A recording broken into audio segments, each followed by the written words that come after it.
March was supposed to be special for World War III. The free-to-play re-release was meant to change this game forever. It even might have been the game changer in the current first-person shooter game sector. When in March, people were left with a sour taste in their mouths because, Battlefield had flopped or Call of Duty had a worse period of time. This was likely to overthrow those big household names, and now it's July, 3 months later, and we are still without any specific information on whether the open beta is going to be released or not.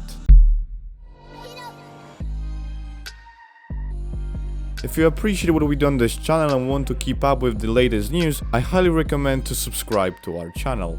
Let's retrace a bit what brought us here. March is an utterly important month for World War III. A huge hype was around this title that time, as after Battlefield, Fall and weak Call of Duty Vanguard experience, an indie game seemed to take either of those big titles' place. However, on the 24th of March, the developers postponed the open beta until further notice. Although this further notice took so much time, they haven't revealed the new date yet. That silence was maintained until June 14th, when instead of regular tweets of new patches and hotfixes, a mysterious message was published on the World War III profile. Soon, the message was decrypted by the community, and as it turned out, it was the first time we could actually smell the open beta, a new map coming confirmation. Soon, more and more tweets from them indicated that open beta is around the corner, for instance with the last update officially called pre-open beta 1. Although the crucial tweet was published on the 6th of July when it all happened to be official, that the new map Smolensk, which in fact is basically a reworked version of the map that was available a long time ago, can be played and rediscovered in open beta. So what we have is, yeah, definitely they've confirmed that the open beta is coming, but the problem is that we still don't know when it's gonna happen. It could easily be released anytime, maybe even while you watch this video, and that's the biggest issue with World War III.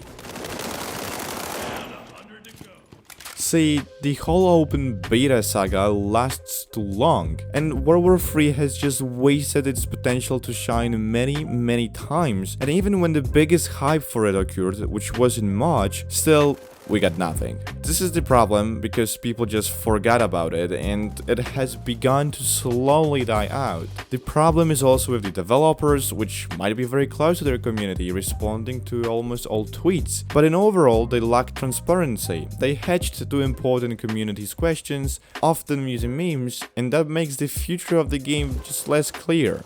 There's also a problem with those who bought this game or got access to closed beta. They haven't seen a good content update in months, and a few major complaints are repeated off and on. Firstly is the lack of new maps, and as I mentioned, Smolensk is simply a reworked version of the one that was in World War III back in the days. The next one are those constant wipes of progress under the behalf of evening the levels between the new players and those who played this game for a while when the open beta arrives. This forces us to redo the grind, which in fact is a boring piece of material. And that being said, brings us to yet another issue, and that's the content updates taking too long to be released. Honestly, how many times can you play on the same maps with the same weapons? There's also only one game mode where you run from one point to another, capturing it over and over. Personally, I think that right now there is a trend to push the developers toward the FTP release, but I don't find that so marvelous because World War III has many problems and issues, which aren't gonna change when it shifts to free-to-play mode.